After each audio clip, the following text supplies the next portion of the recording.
Ok, aujourd'hui, nous allons parler du thème pourquoi les souffrances et comment faire face aux souffrances. Amen. Pourquoi les souffrances et comment faire face aux souffrances. J'espère que le français ne pose pas problème à quelqu'un ou à quelqu'une. C'est bon pour tout le monde? C'est bon, non? Ok. Pourquoi les souffrances et comment faire face aux souffrances. Avant ça, je voulais faire savoir une chose, c'est qu'il y a deux mondes.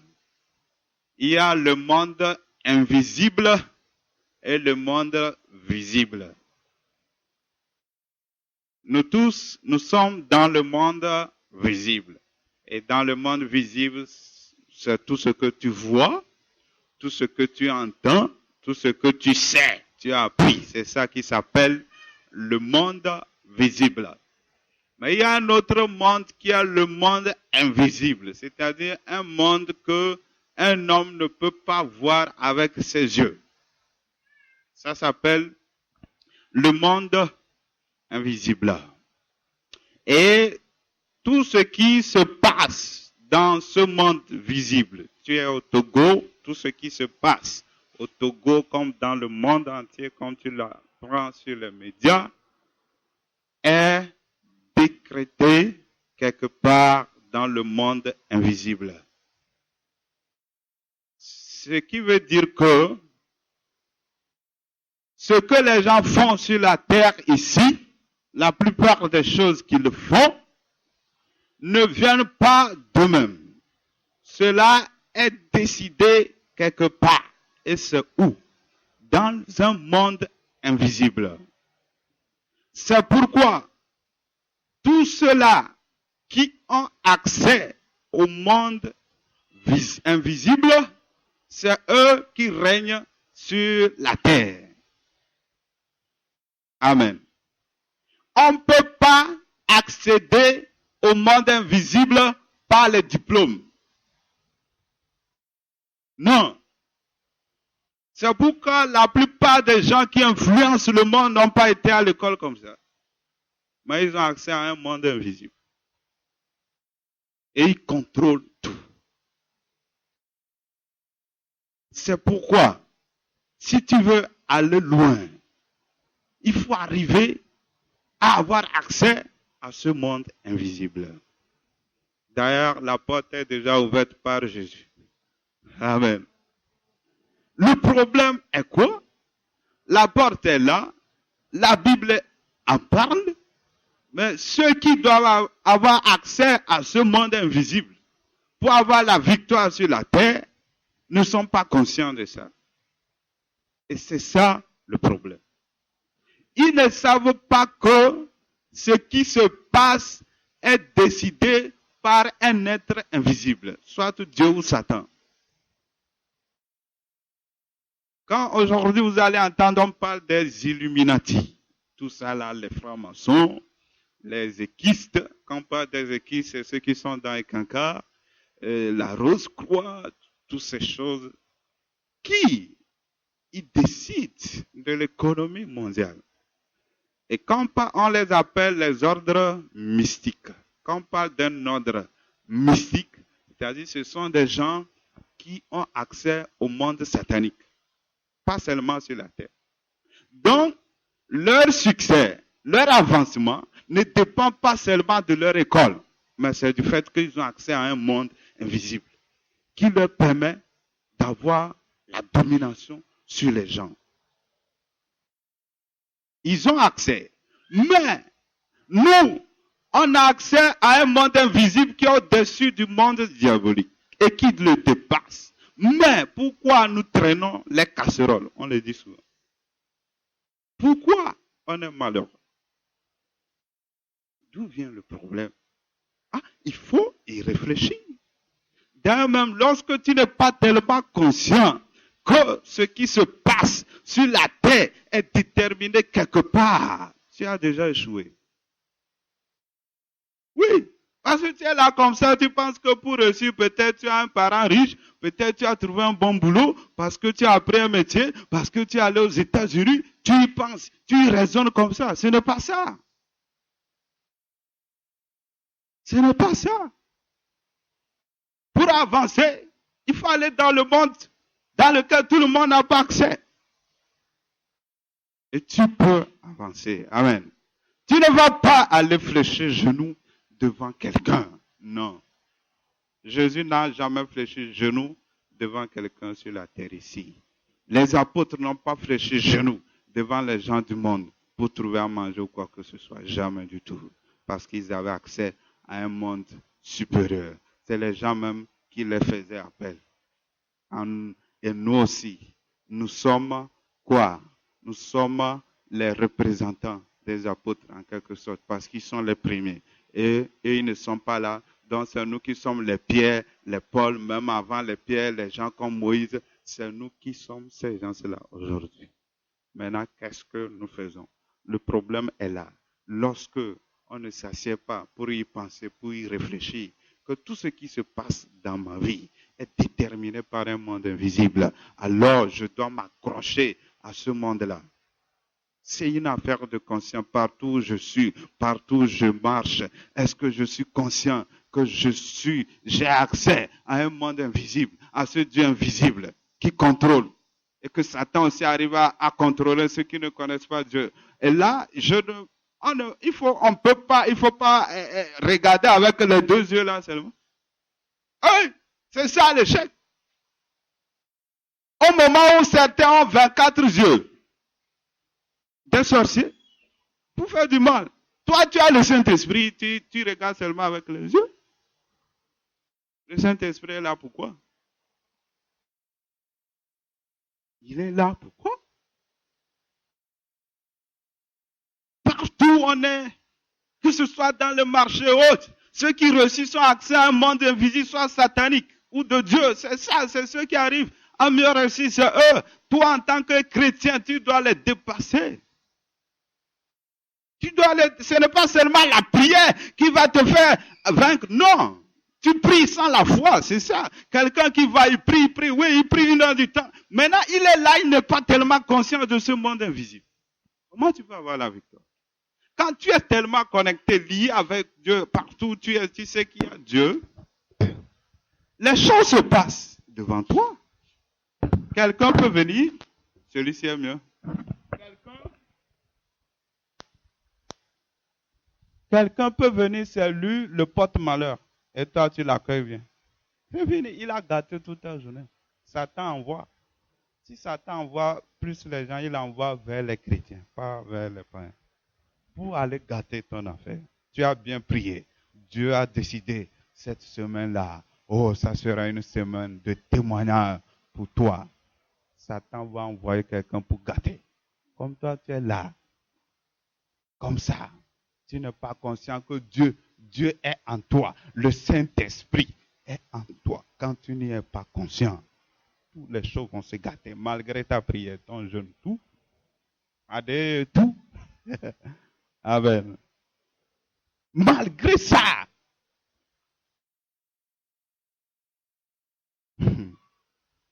C'est pourquoi nous devons nous réveiller.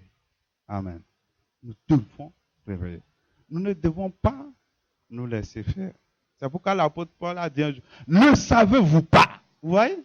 Quand on dit ne savez-vous pas, ça veut dire qu'il y a une chose que tu as et que tu ne sais pas que tu l'as. Et tu es dans l'échec. Ne savez-vous pas que vous êtes le temple du Saint-Esprit? Dieu habite en vous. Tu ne le sais pas. Et tu le sais pourquoi tu es dans l'échec. Tu le sais pourquoi tu n'es pas toujours conscient que Dieu est avec toi, Dieu est là-bas. Et qu'on n'est pas là comme ça à regarder avec les deux yeux. Il faut toujours être en communication avec Dieu pour savoir qu'est-ce qui se passe autour de moi. Autrement, tu peux faire de bonnes affaires, Satan va racler tout.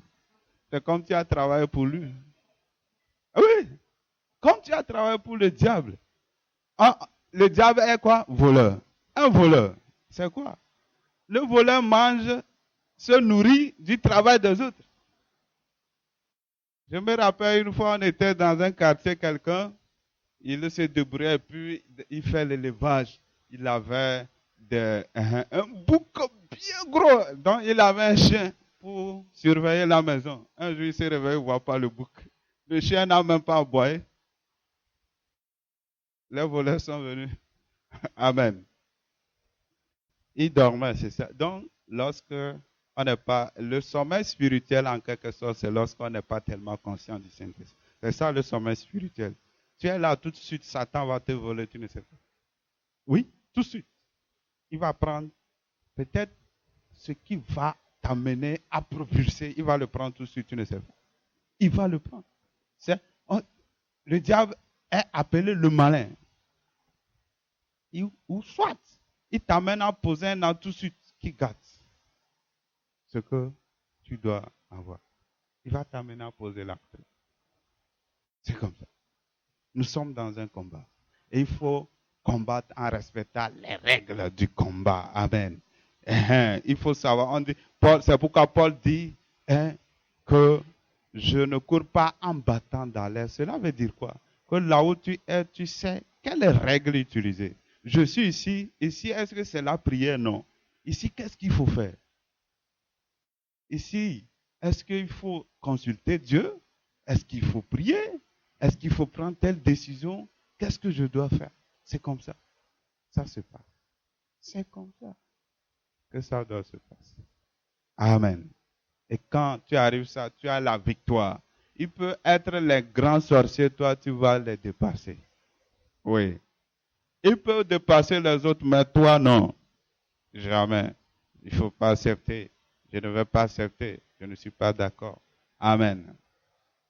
Nous sommes le temple du Saint-Esprit. Je le dis, je le répète, je le réitère pour que ça reste en toi. Tu es le temple du Saint-Esprit. Partout, tu es Dieu avec toi. Dieu est en train de te voir. Tu mens, il est en train de voir. Tu triches, il est en train de voir. Tu regardes la mauvaise chose, il est en train de te voir. Oui, il te regarde.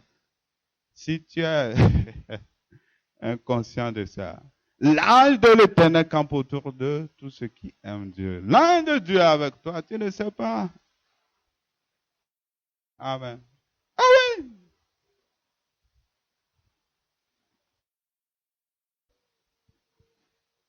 Alléluia. Amen. Des fois, je suis ici, je sens qu'il y a quelqu'un derrière moi.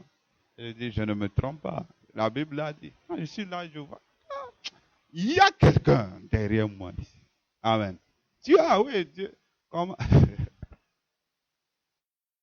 Si Dieu, les présidents de ce monde, ils sont escortés. Dieu est escorté, non? Dieu est en toi ou bien? Alléluia. Donc nous allons aller à ce thème, donc gardons ça en tête, réfléchissons, je l'ai dit, je le répète, tu es le temple de Dieu partout et Dieu est en toi. Alors il faut qu'au moins dans la semaine, Dieu te parle 1, 2 ou 3 fois. Si Dieu ne te parle pas, il y a un problème, qu'est-ce qui ne va pas? Et tu sais quoi? Quand tu apprends à écouter Dieu, si c'est Dieu qui a parlé, tu sais. Si c'est Satan, tu sais. Si c'est ta chair, tu sais. Tu sais. Tu sais que ça, c'est Dieu qui m'a parlé. Je ne me trompe pas. Et là, tu prends la décision, que les gens soient d'accord ou pas, tu vas prendre la décision. Et c'est ça qui ouvre les portes. Il y a certaines décisions, c'est ça, élément déclencheur de mon miracle. Parce que Dieu a parlé. Élément déclencheur de mon miracle. Ce fut le cas de Anne. Donc nous allons aller au thème d'aujourd'hui. Pourquoi les souffrances et comment faire face aux souffrances. Et je le rappelle, il n'y a personne sur cette terre qui peut échapper aux souffrances. Cela n'existe pas. Mais les meilleures personnes, c'est ceux qui savent faire face aux souffrances, aux persécutions, problèmes. C'est ça les gens de la victoire, les gens qui remportent la victoire, les gens qui brillent. Ce sont des gens qui savent faire face aux souffrances. Alors nous allons d'abord parler de la signification de ce que c'est que la souffrance. La souffrance, c'est quoi? Ce sont des douleurs physiques ou morales, c'est tout. Souffrance égale douleur physique ou morale. Douleur, quand on parle de douleur, c'est une chose qui fait mal. Amen. Ça fait mal. Dans la souffrance, c'est soit quelque chose qui fait mal dans mon corps, ça peut être une maladie, ou quelque chose qui fait mal dans mes pensées. Je souffre dans mes pensées parce que quelqu'un m'a craché le piment. Le piment moral, des paroles vraiment dures. C'est ça le piment. Il t'a dit quelque chose, tu n'as pas pu dormir la nuit. Ça fait souffrir. Oui, donc c'est ça. La souffrance, ce sont soit des douleurs physiques, une maladie qui me fait mal, ou soit les douleurs morales. Amen. Et là, j'ai pu trouver 6 catégories de souffrance que nous allons voir aujourd'hui. 6 catégories de souffrance. La première catégorie, la souffrance qui vient du fait que nous ne sommes pas ce que Dieu veut que nous soyons. Ça, c'est la première catégorie. La souffrance qui provient du fait que nous ne sommes pas ce que Dieu veut que nous soyons. Amen. Et là, je vais essayer d'expliquer ça, le premier point. C'est-à-dire ce que Dieu t'a créé à être. Quand tu n'es pas arrivé à ça, tu n'es pas à l'aise. Par exemple, peut-être Dieu t'a créé à être diaconesse dans l'église. Quand tu ne l'es pas là, tu n'es jamais à l'aise. Tu souffres. Parce que la manière dont Dieu t'a créé que tu ne sois heureux que dans ça. Mais tu n'es pas dans ça, dans cet état. C'est pourquoi tu souffres. Et là, rien ne peut te consoler jusqu'à ce que un jour tu deviennes ça. Vous voyez? C'est un exemple que je donne. Sans arriver à ça, tu vas souffrir toute ta vie. Voilà, donc c'est ça. La première catégorie de la souffrance, nous allons lire ça dans 1 Samuel chapitre 1, verset 5 et verset 8. Il dit, 1 Samuel chapitre 1, verset 5 et le verset 8. Vous voyez, on saute 6 et 7 et on va 8. 1 Samuel 1, verset 5. Il dit, mais il donnait à Anne une portion double, car il aimait Anne que l'Éternel avait rendue stérile. Nous allons au verset 8 qui dit, Elkana, son mari, lui disait, Anne, pourquoi pleures-tu et ne manges-tu pas? Pourquoi ton cœur est-il attristé? Est-ce que je ne vaux pas pour toi mieux que 10 fils? Amen. Donc ici, nous avons l'histoire d'une personne qui s'appelle Anne, que vous connaissez bien sûr. Elle était stérile, elle n'avait pas d'enfant. Et sa épouse Pénina avait d'enfants et Pénina lui créait des problèmes. Et Anne souffrait à cause de ça. Elle n'avait pas d'enfant, elle souffrait, elle pleurait pendant des années. Pendant des années, elle souffrait. Ça ne finissait pas. La souffrance de Anne vient de quoi? Du fait que Dieu a prévu que Anne est un enfant spécial qui va délivrer le peuple d'Israël, mais Anne ne l'a pas. Donc, elle souffrait. Quelle qu'en soit la consolation de son mari, ça ne donne rien. Rien. Zéro. Rien. Personne ne peut consoler. Personne. Parce que elle n'est pas créée pour ça. Elle n'est pas créée comme ça. C'est que elle doit enfanter. Amen. Un enfant spécial. Oui. Donc, si ça n'arrive pas là. Donc, c'est ça. Donc, c'est l'exemple là nous montre le cas de une souffrance qui vient du fait que je ne suis pas arrivé, je n'ai pas accompli la destinée que Dieu a prévue pour moi. Et là, on demandera pourquoi. Pourquoi je n'ai pas pu arriver à ça? On verra ça. Pourquoi? Et de telles souffrances, tu as la responsabilité à toi. Deuxième chose, ça veut dire Dieu a tout mis en place pour que tu arrives à ce destin. Dieu a tout mis, mais tu n'as pas su, par une négligence, par amusement, tu n'y es pas arrivé et tu souffres comme ça. Et tu continues par souffrir. Amen. Ok, vous voyez, on va aller maintenant à la deuxième catégorie de souffrance. La deuxième catégorie de souffrance, c'est lorsque tu demandes en dehors de la volonté de Dieu pour satisfaire la chair. Tu demandes des choses en dehors de la volonté de Dieu pour satisfaire la chair. La souffrance là-bas, c'est du fait que tu cries, Dieu ne répond jamais. Tu pries, il ne répond pas. Tu souffres, il ne répond pas. Tu cries, tu jeûnes, tu fais ça, offrande. Nous aussi, on a passé dans ça. Hein. On cherche boulot, on prie, rien. Après, on dit c'est parce que tu ne paies pas la dîme. On paie la dîme, rien. Après, on dit ça parce qu'il faut jeûner. On jeûne, rien. On fait ça, rien. Oh, que faut-il faire maintenant? Hey.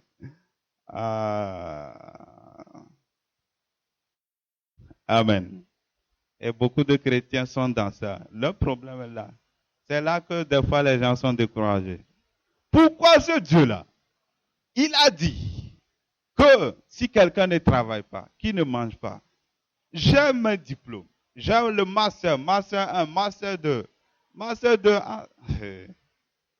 Je cherche boulot en fait, je prie, je suis chrétien, je jeûne, je fais tout, je ne fais rien de mal, je suis sincère. Mais malgré ça, je prie, je n'ai rien. Il faut savoir qu'il y a quelque chose. Là, on va aller 1 Samuel chapitre 1 verset 7. 1 Samuel chapitre 1 verset 7. Je ne sais pas qu'est-ce qu'il a fait. J'ai laissé ma Bible papier. Moi, je n'aime pas lire la Bible sur ces choses-là. Je l'ai oublié. On y va.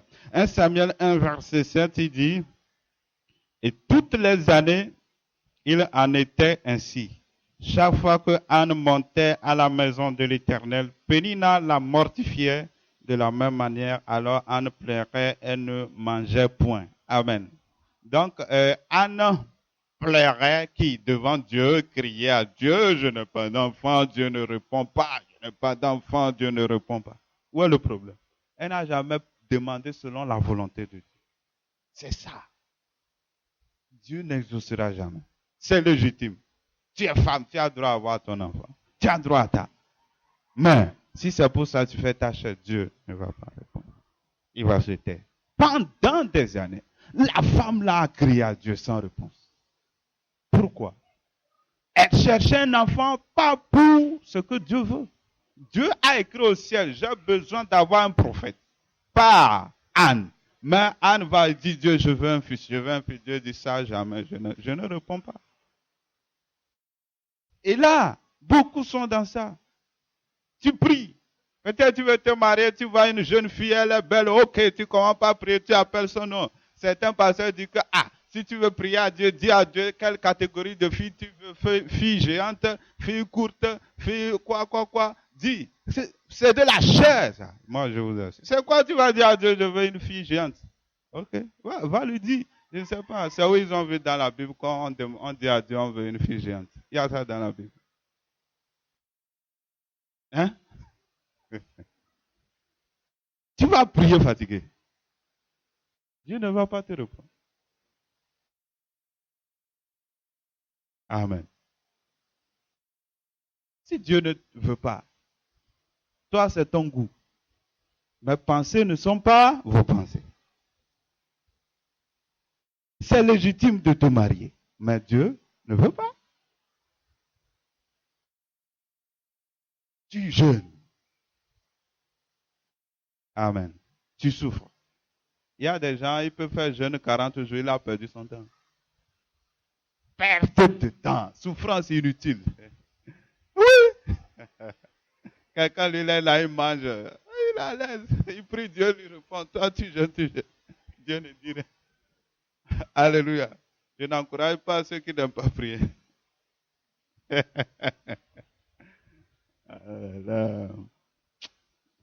La chair est capable de te faire souffrir toute ta vie. De te faire souffrir toute ta vie. C'est l'élément dangereux. L'élément dangereux. La chair va faire que tu ne vas pas chercher plutôt qu'est-ce que Dieu veut pour moi, mais ce que je veux. Un jour, une soeur nous dit, elle rêve travailler à la banque. Il dit, bon, ok. Tu veux travailler à la banque ou bien au TR? Parce que c'est bien payé. Hein? C'est bien payé. Pourquoi tu ne rêves pas à vendre Piwata? Oui. Pourquoi tu ne rêves pas ça? Les femmes qui vendent au marché les bébés là, vous pouvez recruter les diplômés, les étudiants. Hein? Oui. Ils vont vous faire la comptabilité, vous allez les payer fin du mois. Oui. C'est ça. C'est ça. Des fois, on appelle ça les gros yeux. Je veux grand. Je veux grand. Tu veux grand en même temps. Tu ne peux pas vouloir grand. Tu vas prier, Dieu ne répondra jamais. Tu veux grand. On dit, tu as fini peut-être, tu as master. On dit, on va te payer 25 000. Moi, avec mon master, on va me payer 25 000. Jamais. Tu vas chômer, tu vas conduire des médias. Imagine, tu as une femme. Quand ça va chauffer là, aide-maçon même, tu vas faire. La femme va t'insulter là. Amen. Donc, la plupart du temps, les prières inexaucées, c'est la chair. Je prie, c'est normal. Je cherche du boulot. Oui, Dieu veut, mais Dieu voit que à moi, c'est moi-même, c'est mes désirs. Je ne suis pas prêt à demander qu'est-ce que Dieu veut pour moi. Je ne suis pas prêt à dire à Dieu, ou bien Dieu, tu veux que moi-même, je crée pour moi. Non, je veux grande société. Je veux ceci. Ou des fois, tu dis, Dieu, je veux boulot tout simplement. Mais Dieu regarde dans ton cœur. Mais pourquoi au moins tu ne vas pas apprendre à chercher quelle est la volonté de Dieu pour moi? Peut-être tu es dans l'église, mais tu veux boulot. Dieu veut que peut-être pour commencer ton boulot, il faut commencer le boulot dans l'église en nettoyant les chaises. Oui, Dieu peut te dire ça. Comment ça? Il faut commencer. Non, tu veux boulot, tu souffres, tu cries, il n'y a pas de boulot. Après tout, les gens, ils blasphèment. Un jour, j'ai rencontré un chrétien d'une église, bon, les églises charismatiques, qui ne fait que parler mal de Dieu. Là. Oh Dieu, si Jésus vient là, lui va lui montrer. Un chrétien, ça. Qu'est-ce qui fait ça? C'est le fait qu'on prie, Dieu ne répond pas. Dieu n'est pas le problème. Le problème, c'est nous-mêmes. Le problème, c'est nous-mêmes. À ce niveau, je demande, je ne cherche jamais. Dieu, que veux-tu pour moi? Ça la marche, je dis je veux. Ça, c'est un problème. Ne dis pas parce que ça marche, tu veux. Dieu, ça ne veut. Peut-être c'est là où ça ne marche pas que Dieu veut que tu fasses. Donc, nous devons apprendre à ne pas fonctionner sur la base de ceci marche, ceci je veux. Mais que veut Dieu? Là, tu mets fin à cette catégorie de souffrance dans ta vie. Amen. Tu mets fin à cette catégorie de souffrance. Amen. Troisième catégorie de souffrance. Cette souffrance-là, la troisième catégorie, vient du fait que Satan calomnie Dieu en profitant des problèmes que nous avons. Il calomnie Dieu à travers nos pensées. Il nous donne des pensées calomniatrices envers Dieu. C'est-à-dire parler mal de Dieu, dire que Dieu s'en fout de nous. Ouais, Dieu. Tu penses comme ça, tu ne dis pas. Vous pensez que les gens, ils prient. Vous savez ce que les gens ont dans leur tête. Vous savez ce que les gens disent sur Dieu.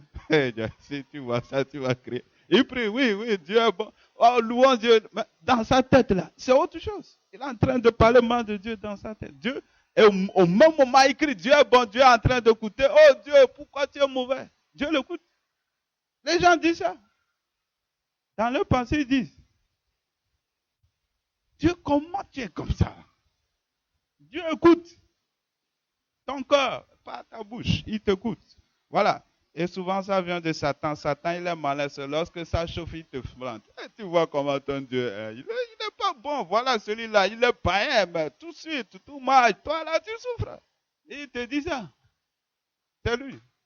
Il s'appelle Satan. Abou Sam. Amen. 1 Samuel chapitre 1, verset 6. Voilà. 6 à 7. 1 Samuel 1, verset 6 à 7. Il dit, sa rivale lui prodiguait les mortifications pour la porter à s'irriter de ce que l'Éternel avait rendu stérile. Vous imaginez. L'autre version dit que sa copousse l'irritait pour qu'elle se révolte contre Dieu. C'est-à-dire l'objectif pour lequel Pénina dérangeait Anne, c'est de l'amener à dire que Dieu est mauvais, à se révolter contre Dieu, qui peut amener une personne à se lever contre Dieu, à maudire Dieu si ce n'est pas Satan. Donc derrière les propos de Pénina se cachait quelqu'un qui s'appelle Satan. Et il a profité d'un problème dans la vie de Anne. Et dans la suite, vous allez voir encore la preuve, verset 8. Qu'est-ce qu'il dit? Non. C'est le verset 8. C'est verset 7. Hein? Voilà. Il dit, et toutes les années, il en était ainsi. Chaque fois qu'Anne montait à la maison de l'Éternel, Pénina la mortifiait de la même manière. Alors elle pleurait, elle ne mangeait point. Vous voyez, la tactique, on dit, c'est lorsque elle va aller à l'église, c'est là-bas qu'on l'insulte. C'est lorsque elle se lève, on dit, regarde, stérile depuis 10 ans. Quand elle veut aller à l'église, qu'on lui dit. Quand elle veut aller prier, on lui dit. Donc, lorsque tu vas aller chez Dieu, on te fait savoir que Dieu s'en fout de toi. Quelqu'un qui garde sa tête, il va aller encore chez Dieu là. Je dis, je prends mon sang, je vais aller à l'église. Alors, il nous va dire, ben, Dieu là, il s'en fout de toi. Hein. Tu vas prier, rien, il ne va rien faire. Alors, dis à Satan, tu es menteur. Même si tu as prié pendant 10 ans, Dieu n'a pas écouté. Si tu changes, Dieu va t'écouter. Oui, si tu changes, si tu apprends à écouter la voix de Dieu, la situation est décantée. Ce que tu as changé, tu as cherché pendant des années, tu l'as tout de suite. Tu l'as tout de suite. Dans les jeûnes, dans les prières, dans la visitation des prophètes sans solution. Si tu apprends à écouter Dieu, tu l'as tout de suite. Dans le calme et dans la confiance. Sans agitation. C'est comme ça. Cela se passe. Amen. Donc c'était ça. Le diable, c'est comme ça. Le diable a fait ça à Job. Ce que Satan voulait pour Job, il voulait que Job parle mal de Dieu, Dieu va le tuer. Parce qu'il sait qu'il ne peut pas toucher Job. C'est pourquoi il est allé voir Dieu. Maintenant qu'il a eu Job, il est rentré dans la bouche de sa femme. Il dit, maudit Dieu meurt. C'est ça qu'il voulait. C'est comme ça. Et ici aussi, il manipule. Dis, tu vas aller prier, tu vois là. Des fois, c'est lorsque tu es dans l'église, tu pries, alors les pensées commencent. Ça te rappelle tes problèmes à la maison. Il est là. Au moment où tu veux prier, les problèmes commencent pas à venir. Ça se commence. Tu es en train de parler, mais tes pensées sont ailleurs. Il t'a eu, hein? Il te rappelle ça. Comment tu vas faire? Amen. Et je t'assure, il y a une solution pour toi. Amen. Il y a la solution pour toi. Il suffit de... La Bible dit, mon peuple périt faute de connaissance. Si tu as la connaissance, tu t'en fous. Hein. Vous connaîtrez la vérité, vous rendra libre. Il y a des choses qui t'arrivent, tu ne connais pas la vérité, tout simplement. C'est tout. Sinon, tu es libéré, délivré complètement. On va maintenant voir la 4e catégorie de souffrance. Là, le 4, 5, 6, je ne vais pas donner des détails. Amen. Quatrième catégorie, souffrance à cause des persécutions. Ça, oui. La persécution, c'est quoi? C'est lorsque le diable se lève et puis me crée des problèmes parce que je suis chrétien. Il passe par les gens pour m'insulter, je n'ai rien fait, on parle mal de moi, tout ça là et autres. Ça fait mal. C'est une souffrance parce que ça fait mal. Mais ça, c'est normal. Et la Bible dit, nous sommes destinés à ça, n'est-ce pas? On est destinés à ça, il n'y a pas de problème. Si tu sais que c'est à cause du fait que tu es sincère, vrai chrétien, et puis on se lève sur toi, on veut ton mal, ne t'en fais pas. Accepte. Amen. Là, il n'y a pas de souci. Cinquième catégorie, ce sont des souffrances qui proviennent de nos péchés. Et là, attention. Et là, c'est Dieu même qui frappe ou il permet à Satan de frapper. Oui. Des souffrances qui proviennent de nos propres péchés. Ce fut le cas d'Israël dans le désert. Dieu a envoyé les serpents pour les mordre parce qu'ils ont murmuré contre Dieu. Dieu a fait mourir certains. Ils ont souffert en quelque sorte. Ils ont souffert dans le désert. Israël a souffert à cause de la désobéissance. Ils ont souffert en tant qu'esclaves. Oui. Aujourd'hui aussi, des chrétiens souffrent à cause du péché. À cause du péché. Les gens souffrent. Sans la repentance, ça ne finit pas. Tu continueras pas à souffrir. La seule ici, là-bas, sera la repentance. Après, nous verrons les solutions pour les 6 catégories de souffrance. La 6e, ce sont des souffrances qui proviennent des problèmes. On appelle ça des épreuves. Des problèmes. Tu es là, tel problème t'arrive, tel problème t'arrive. Ce n'est pas que tu as péché. Et ce n'est pas forcément une persécution venant de Satan. Des problèmes arrivent comme ça. Et Dieu a permis. Ouais. Ce sont des épreuves qui arrivent. Voilà. Des épreuves. Et dans ça aussi, on verra comment réagir lorsque de tels problèmes nous arrivent. Amen. Donc, je viens de citer 6 catégories de souffrance. Et maintenant, nous allons voir comment faire face à ces 6 catégories de souffrance. Comment faire face? Point numéro 1, qui était les souffrances à cause du fait que nous ne sommes pas ce que Dieu veut que nous soyons. Comment faire face? Nous lisons 1 Samuel, toujours le 1 Samuel 1,5. Et puis, le verset 8. Si quelqu'un a un micro, il lit ça. Tu peux lire. 1 Samuel 1, 5, 8. 1 Samuel 1, 5 et 8. Oui. Mais il donnait à Anne une portion double, car il aimait Anne que l'Éternel avait rendue stérile. Verset 8. Anne, pourquoi Elkana, son mari, lui disait, Anne, pourquoi pleures-tu et pourquoi ne manges-tu pas? Pourquoi ton cœur est-il attristé? Est-ce que je ne vaux pas pour toi mieux que 10 fils? Amen. Amen. Amen. Donc, nous voyons ici, on est dans le cas du fait que tu souffres parce que tu n'es pas ce que tu es. Alors, comment sortir de cette souffrance? Quand nous prenons le cas de Anne, Anne souffrait parce qu'elle était stérile, parce que sa épouse l'insultait. C'est ça, elle l'insultait. Elle disait de mauvaises choses. Et là, elle souffrait dans son âme. Et nous constatons une chose, est que son mari, le mari qui s'appelle Elkana, aimait Anne à cause de sa stérilité. Donc, il l'aimait, on voit qu'il l'aimait même plus que Pénina là. Il l'aimait plus que Pénina. Et nous allons nous rendre compte d'une chose, son amour s'appelle un amour incapable.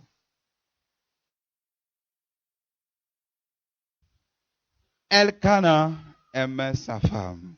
Elkana consolait sa femme, mais elle n'est jamais consolée. Jamais, jamais consolée. Pourquoi? Pour ce cas de problème, personne ne peut te consoler si ce n'est pas Dieu. Ça ne vient pas de consolation de la parole. Non. Là-bas, là, il faut que le problème soit résolu. Il faut que ça soit résolu. C'est pourquoi Jésus a dit, l'Esprit du Seigneur sur moi.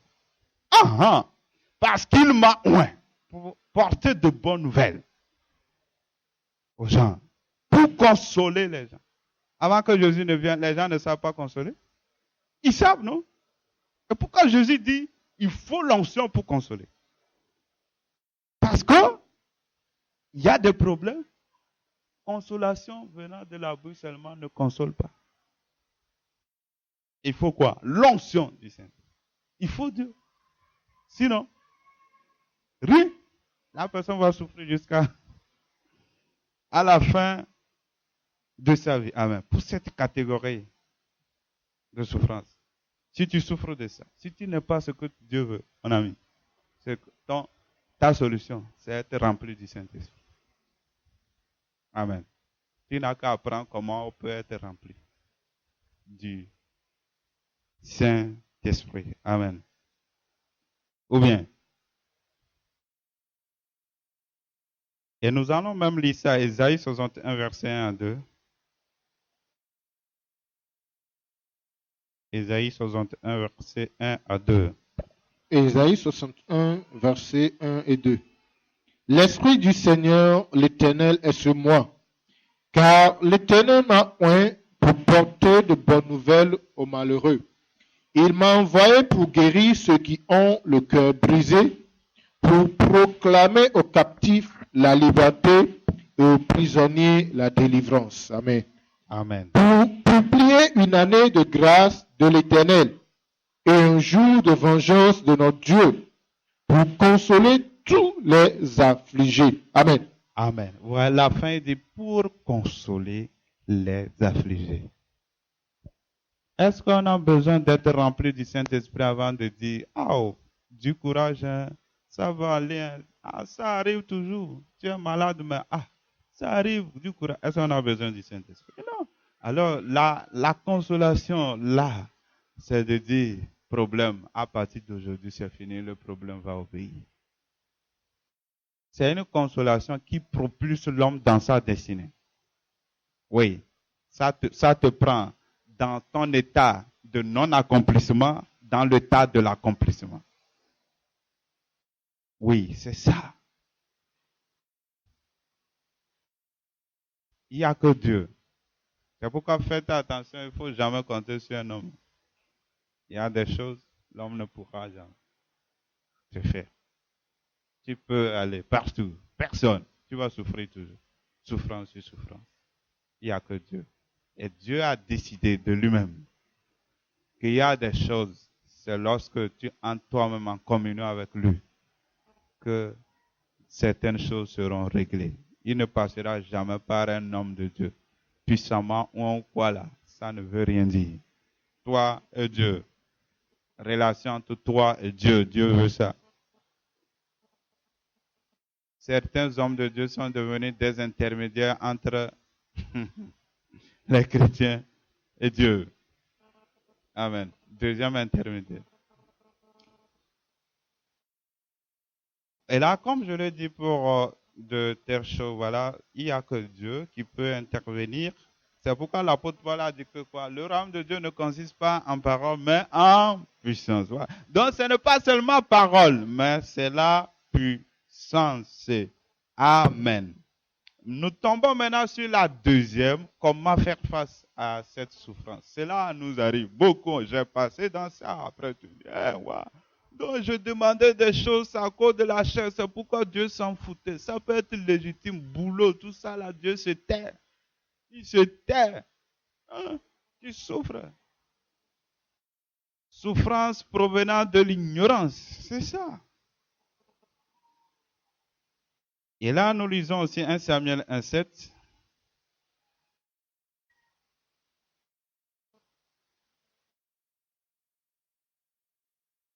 « 1 Samuel 1,7. Voilà. Et toutes les années, il en était ainsi. Chaque fois qu'elle montait à la maison de l'Éternel, Pénina la mortifiait de la même manière. Alors elle pleurait et ne mangeait point. Amen. Amen. Donc, pour faire savoir comment elle souffrait, voilà, je reviens sur ça. La personne souffrait et demandait à Dieu et Dieu ne répondait pas. Et on se rend compte que pendant longtemps, elle n'a pas demandé selon la volonté de Dieu. Vous voyez? C'est normal que j'ai un enfant, mais quelle est la volonté de Dieu dans ce besoin? Vous voyez ça? C'est normal que je trouve à manger, jusqu'on doit aussi connaître finalement quelle est la volonté de Dieu dans ce cas. Et donc, il faut qu'on commence vraiment à réfléchir. Dans tous mes besoins, finalement, quelle est la volonté de Dieu, finalement? Je veux un enfant. Est-ce que ça s'arrête là? Je veux enfant, je me plante devant Dieu, je veux enfant. Ça, là, il y a la volonté générale. Dieu veut que tu aies un enfant. Mais la particularité, elle est où? Qu'est-ce que Dieu veut en réalité pour toi? Vous voyez l'exemple d'un enfant. Et maintenant, on peut prendre ça et l'appliquer à tous les domaines. À tous les domaines. Quand tu ne l'appliques pas, tu vas souffrir. Ça ne vient pas de Dieu. Et Dieu ne change pas. Il ne change jamais de règles. C'est toi qui vas rejoindre Dieu. Autrement, Dieu ne va jamais te rejoindre. C'est toi qui vas changer un jour, alors tu vas voir comment la bonté de Dieu, elle est grande. Amen. Elle est grande. Les ressources, je vous dis, les ressources de Dieu sont inépuisables. Amen. Les ressources de Dieu sont inépuisables. La nourriture de Dieu est inépuisable. L'argent de Dieu est inépuisable. Dieu peut nourrir tous ses enfants sur la terre ici. Dieu est capable de nourrir tout enfant qu'il a. Si les êtres humains riches arrivent à s'occuper de leurs enfants, pourquoi pas le grand Dieu? C'est ça Jésus nous dit. C'est ça Jésus nous dit. Jésus dit, mais quel est finalement votre problème? Tu t'inquiètes de demain? Tu t'inquiètes de ça? C'est que Dieu est capable, mes amis, de te nourrir toute ta vie. Comprends-le? Saisis-le. Mets-le dans ta tête.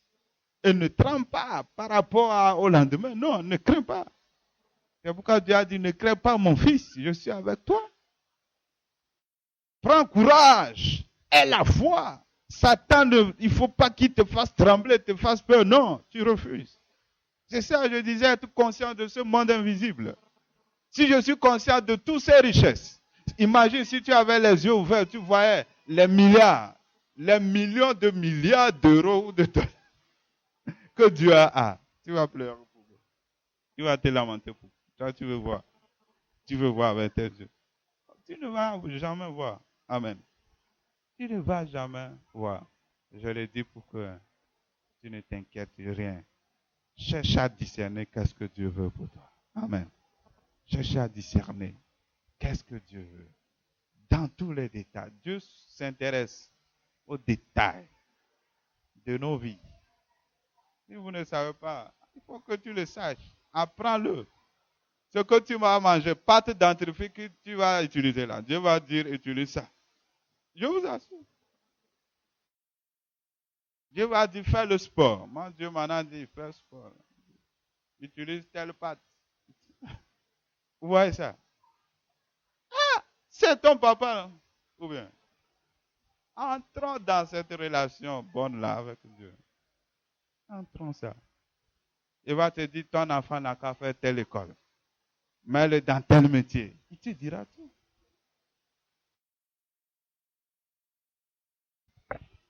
Alléluia.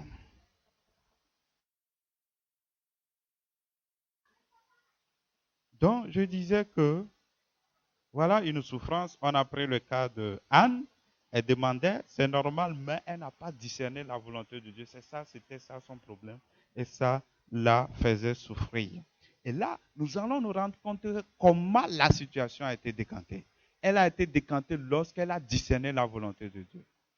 Ce n'est que le jour que elle a su, par révélation, je suis sûr, c'est la révélation, ce qu'elle a dit est égal à ce que Dieu dit. C'est fini.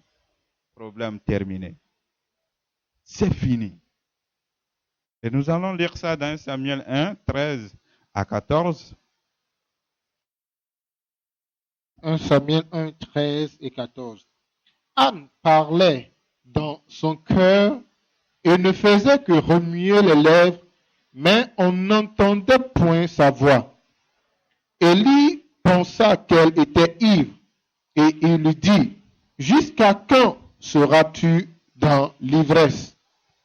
Jusqu'à 15, c'est ça, n'est-ce pas? Non, 1 Samuel 1, 13 à 14. C'est ça, c'est la fin de 14. Amen. Amen. Et là, on nous fait savoir que Anne... Et là, si vous allez vous rendre compte, le mari a consolé Anne, mais malgré ça, là, ça ne lui a rien fait. Elle est allée toujours dans la même souffrance, aller se présenter devant. Donc ça veut dire que la consolation n'a rien fait, je le réitère. Certains problèmes, la consolation de l'homme ne marche pas. Elle allait dans la souffrance devant Dieu. Elle crie. Elle a crié à Dieu pendant longtemps. Et la Bible nous fait savoir qu'elle priait. On voyait ses lèvres remuer, mais on n'entendait pas le son. Et Élie, le sacrificateur, pensait qu'elle avait bu du vin.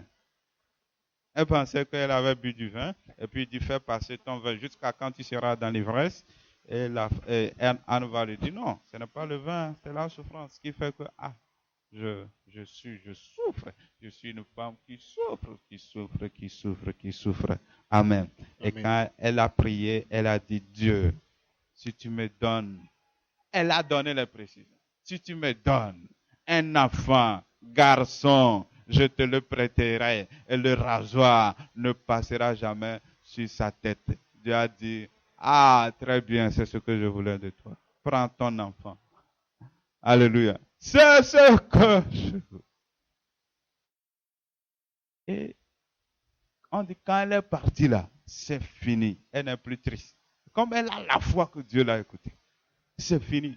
La foi est l'affirmation des choses qu'on espère, une démonstration de celles qu'on ne voit. Vous voyez comment la foi est entrée en action. Voilà. Quand on parle de foi, voilà. La foi sans révélation, il y a un problème. Hein? Oui. Apprends à écouter Dieu et tu frappes, il ouvre. C'est ça la foi. Écoute, la foi vient de ce qu'on entend. Elle a entendu, elle a dit, ça s'est réalisé, elle a manifesté. Elle est contente, comme si elle a déjà l'enfant. Et cela est venu après. Amen. Donc, ce qu'il faut, on doit apprendre ici, vous savez, quand une personne a bu la boisson, on dit qu'elle est ivre, ivrogne. Il a bu. Quand une personne est ivre, elle n'est plus contrôlée par elle-même, elle est contrôlée par la boisson. C'est la boisson qui l'amène à poser des actes bizarres. Oui. Et de la même manière, quand une personne est remplie du Saint-Esprit, n'est plus contrôlée par elle-même, mais contrôlée par le Saint-Esprit. Ce qui l'amène à être connecté au ciel, à recevoir le plan de Dieu. Il a pour la terre. Et c'est ce qui est arrivé avec Anne. Elle a maintenant la révélation. On me dit que c'est comme elle était ivre, finalement. Maintenant, là, elle est ivre plutôt de Dieu. Pas de la boisson. Ce n'est pas la boisson qu'elle a bu. Elle est entrée en contact direct avec Dieu. C'est pourquoi la Bible dit dans Ephésiens chapitre 5, verset 18 que quoi? Ne vous enivrez pas du vin, c'est de la débauche, mais soyez remplis du Saint-Esprit. Paul faisait savoir qu'il fait une correspondance entre le vin et le Saint-Esprit. Quelqu'un qui a bu le vin est sous le contrôle du vin. Quelqu'un qui est rempli du Saint-Esprit est sous le contrôle du Saint-Esprit. Et il fait des choses qui ne viennent pas de lui-même, mais qui viennent de Dieu. C'est ça la solution. Quand tu pries sans réponse, tu cherches, ça ne marche pas, mon ami. La solution, elle est là. Être rempli du Saint-Esprit. Cherche à être rempli du Saint-Esprit. Oublie tes problèmes, dis à Dieu, je veux être rempli et je suis prêt à faire ce que tu veux. Comme Isaïe a dit, voici, je suis là, envoie-moi là où tu veux. Et c'est là, tu es rentré dans la zone du bonheur, dans le royaume céleste. Oui, c'est le bonheur ça. Il n'y a pas un autre bonheur. Le vrai bonheur est là, lorsque on a pu demander à oublier tout, à être rempli du Saint-Esprit, à être dirigé par le Saint-Esprit. Alors, quand on prie, on voit Dieu à l'œuvre. Dieu, il est à l'œuvre. On voit que, il est bon. Satan ne va plus te mentir. Il ne va plus profiter. Vous voyez, à l'époque, il arrivait à flatter Anne, mais elle n'a pas accepté quand même. Il dit, mais ton Dieu là t'a rendu stérile, non? Oui. Tu as oublié? Je vais te le rappeler. Il est devenu son aide-mémoire pour des choses mauvaises. Amen.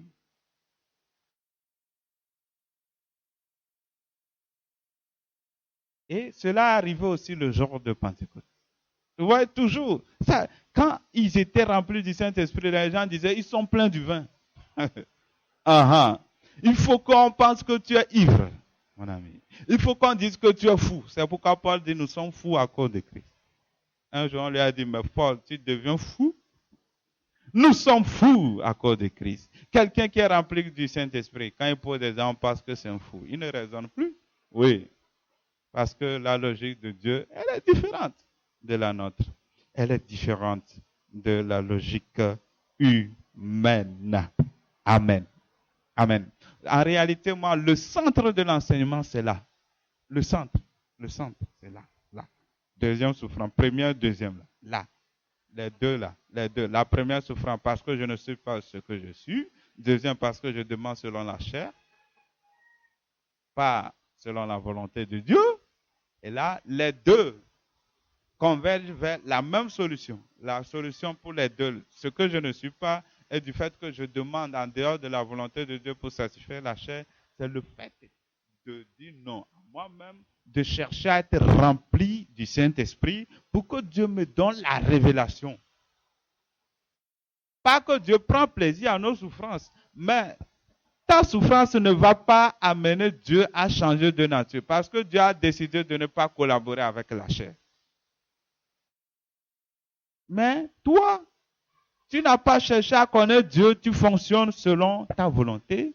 Ça amène la souffrance. Ça amène la souffrance. Beaucoup, c'est ça leur souffrance. Beaucoup de choses qui nous bloquent, c'est ça notre problème. C'est ça. C'est pourquoi on voit des églises, les gens prient, mais ça ne va pas. Les gens crient, ça ne va pas.